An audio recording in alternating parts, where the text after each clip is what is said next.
Halo teman-teman, jumpa lagi dengan aku, Linda. Kita lanjut ke bagian 12 ya.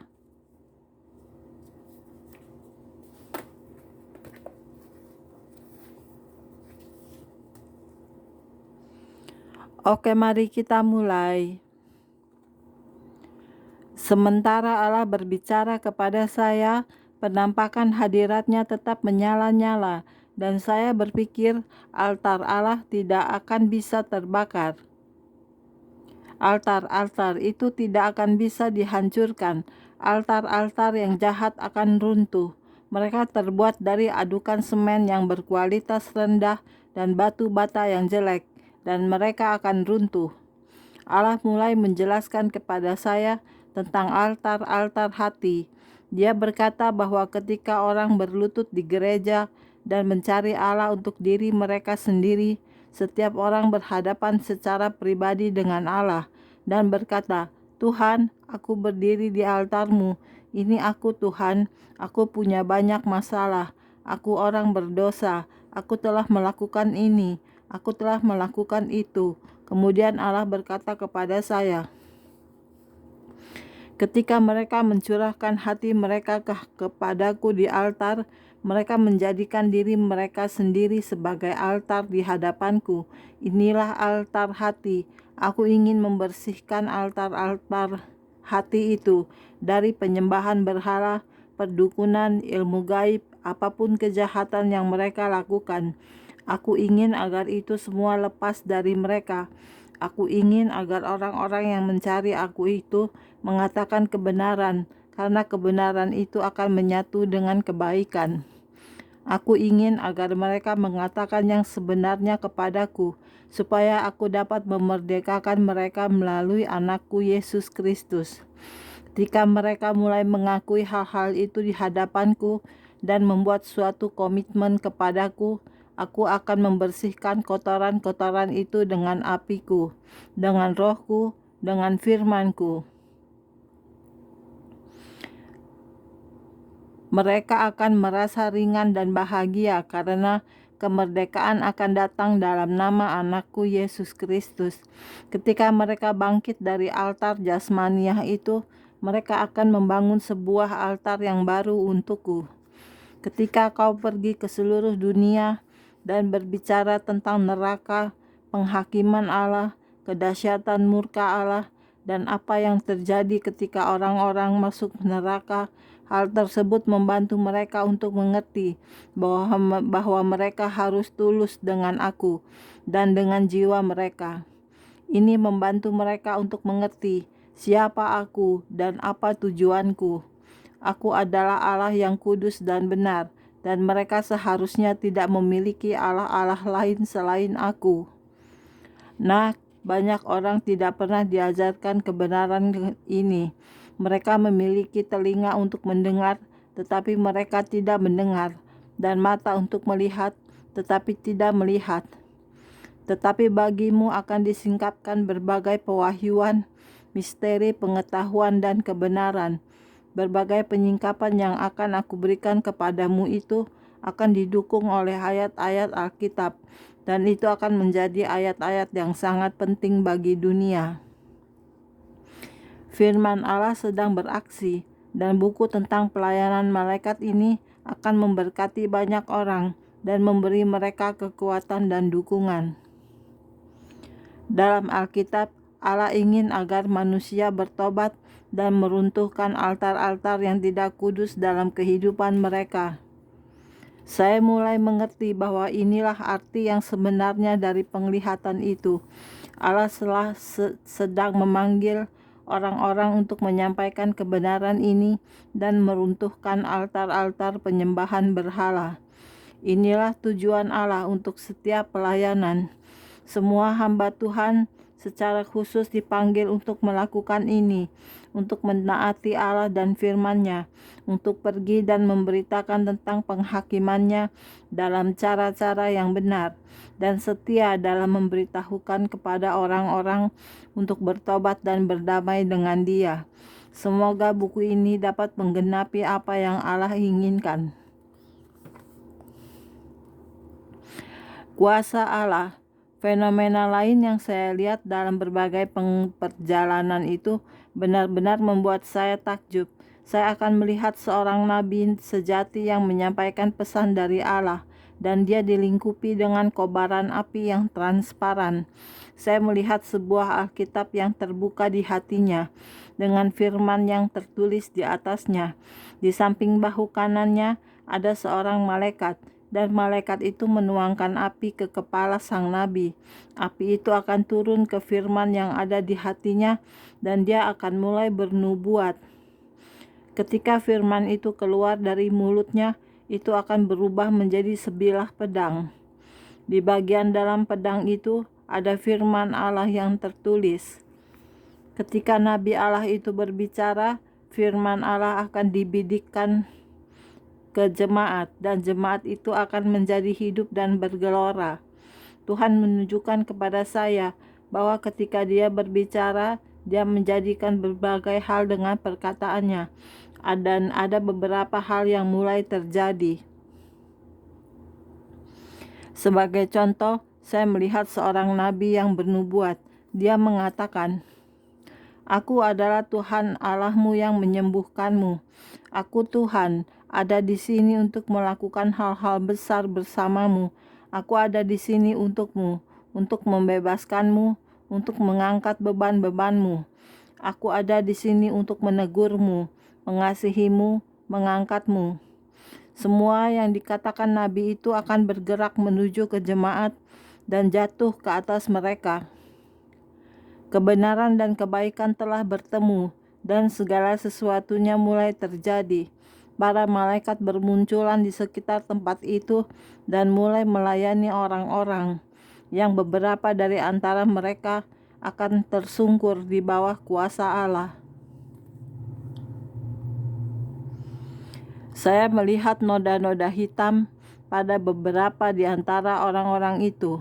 Para malaikat menggunakan kuasa mereka untuk melayani orang-orang yang tertekan itu. Mereka akan menempelkan api pada noda-noda hitam itu, dan itu akan membakar penyakit-penyakit mereka.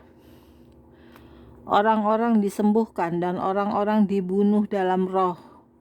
Melalui pengalaman ini, saya mulai mengerti tentang pewahyuan dari firman Allah dalam 1 Korintus tentang karunia-karunia roh. Sungguh menakjubkan ketika melihat apa yang telah Allah lakukan dan yang sedang Allah lakukan.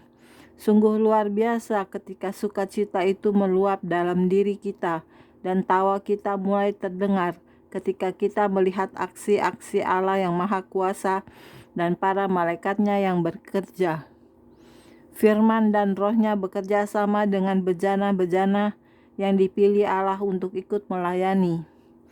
Dalam suatu pelayanan di Ohio, beberapa orang memotret saya sementara saya sedang mengkhotbahkan firman Allah yang hidup. Saya mengingatkan kepada orang-orang di sana bahwa kita harus percaya firman Allah, bertobat dari dosa-dosa kita, dan kembali kepada Allah. Bahwa kita harus percaya kalau darah Yesus akan menyucikan kita jika kita telah berdosa.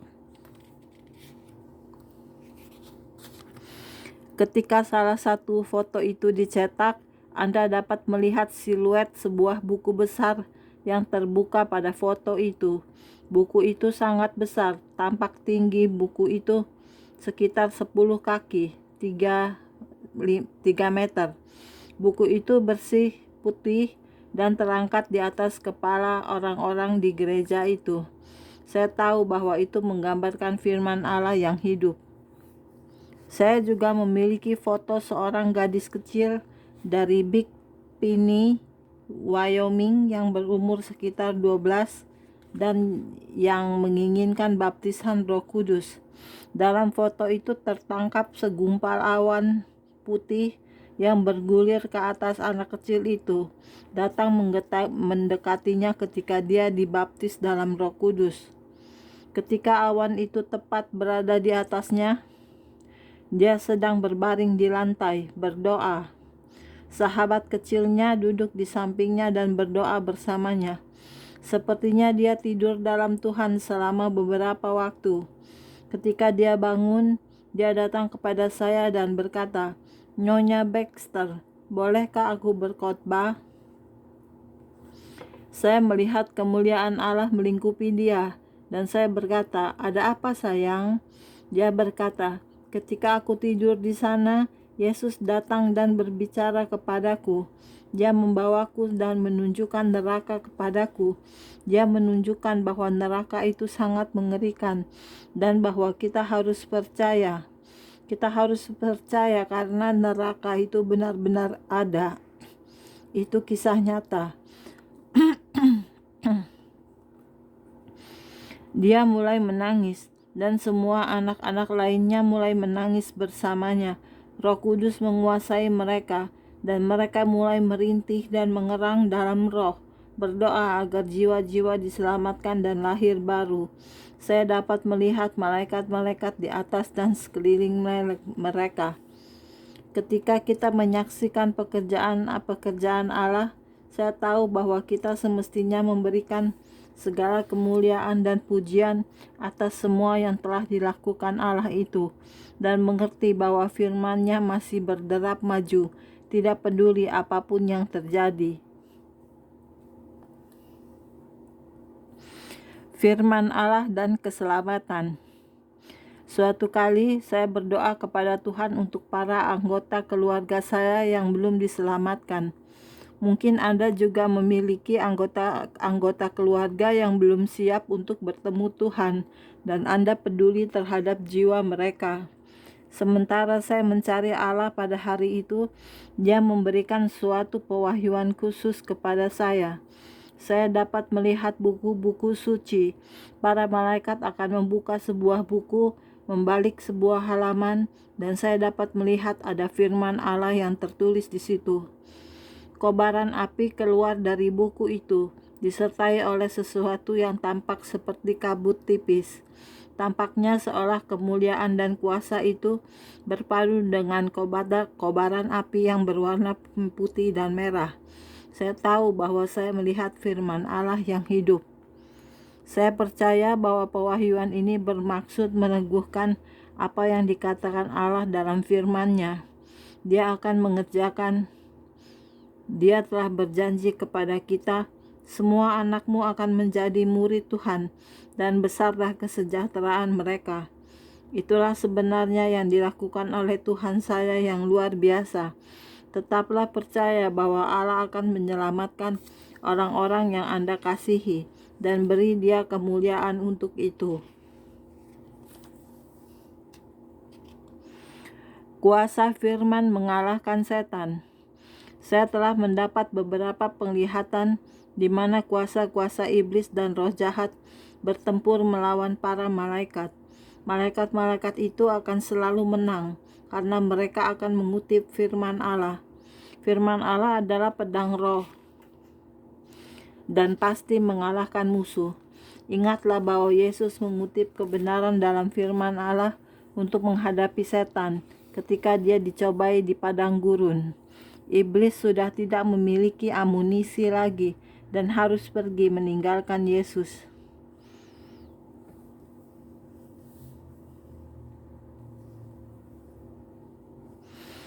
Berikut ini adalah suatu pengalaman saya di mana Allah mengajarkan saya tentang kuasa firman untuk mengalahkan setan.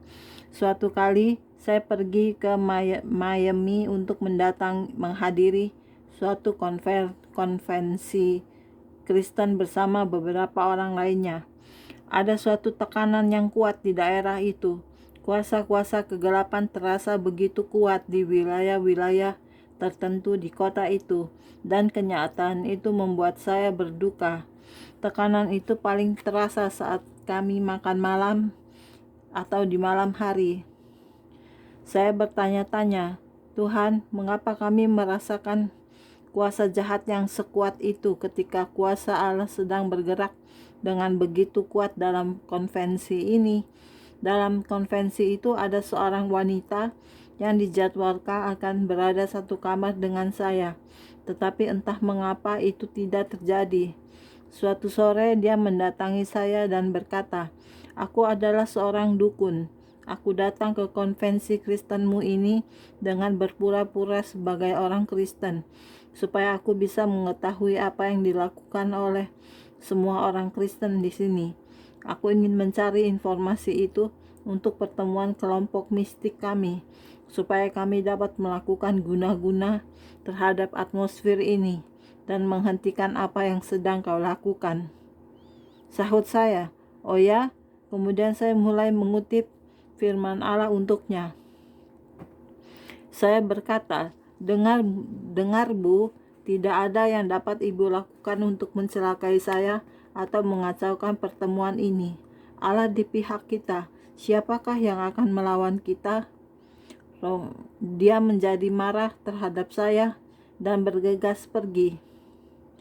Saya mengucap syukur kepada Allah karena telah mencegah dia tinggal sekamar dengan saya. Saya berada di kamar saya sendirian sehingga saya bisa melakukan saat teduh dan memiliki waktu untuk lebih memahami tentang tekanan itu dan apa yang kami rasakan. Dalam perjalanan pulang, kami harus mengendarai mobil dan saya mendapat tempat duduk di belakang. Saya pikir saya ingin beristirahat sejenak. Jadi saya mulai berdoa kepada Allah tentang situasi ini. Ketika saya melihat ke arah langit, pertama saya melihat kemuliaan Allah turun. Kemudian saya mendapat penglihatan yang luar biasa tentang Tuhan. Dia dilingkupi oleh cahaya putih yang terang benderang dengan kemuliaan dan kuasa di sekelilingnya. Cahaya putih itu melambangkan kemurnian. Allah begitu murni dan kudus. Saya melihat dia melangkah turun dari surga dan menjejak ke langit. Tangan kanannya terulur ke bawah. Dari setiap ujung jarinya, saya melihat kuasa yang belum pernah saya lihat sebelumnya. Kuasa itu berubah menjadi putaran energi dan api. Kemudian dia menurunkan tangan kirinya. Lagi-lagi dari jari-jari dan bahkan dari ibu jarinya, dia menembakkan api. Api itu juga muncul dari telapak tangannya dan melesat ke alam semesta seperti sungai api. Dia berkata kepada saya, dengan api ini dan firmanku, aku sudah menghancurkan apa yang mereka lakukan. Ada kalanya aku sendiri yang akan melangkah keluar dan berperang untuk anak-anakku. Saya mulai berseru dengan nyaring dan memuji Tuhan. Dia berkata kepada saya, "Nak, ketika kau berdoa, kau mengutuk pekerjaan kuasa gelap. Akan ada tenung, guna-guna, dan hal-hal jahat lainnya yang diarahkan kepada orang-orang dan hal-hal yang mereka lakukan. Aku ingin kau berdoa agar jiwa mereka diselamatkan. Mintalah kepadaku belas kasihan terhadap mereka dan selamatkan jiwa-jiwa mereka.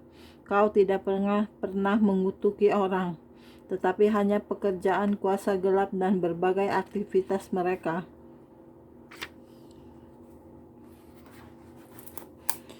Berdirilah teguh di atas firman-Ku, maka kuasa dan kedahsyatanku lah yang akan melakukannya. Percayalah kepadaku, maka aku akan mengirimkan api ini, dan aku akan membuat orang-orang fasik itu menjadi abu di bawah kakimu." Saya memuji dia lebih lagi. Saya mengucap syukur kepadanya dan bersuka cita. Saya dapat merasakan tekanan yang diangkat dan hadirat Allah yang mendatangkan sukacita yang luar biasa. Kemudian saya melihat sepasukan malaikat turun dari surga dengan membawa banyak bendera, panji, dan salib. Mereka menancapkan salib-salib itu dan mengklaim kembali wilayah itu bagi Tuhan. Saya berpikir, wow, Tuhan, pemandangan itu sungguh luar biasa.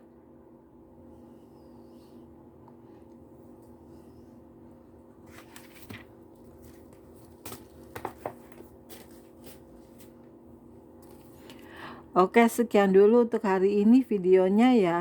Kita lanjut ke video berikutnya. Jangan lupa subscribe ya. Terima kasih. Tuhan berkati kita semua. Amin. Bye-bye.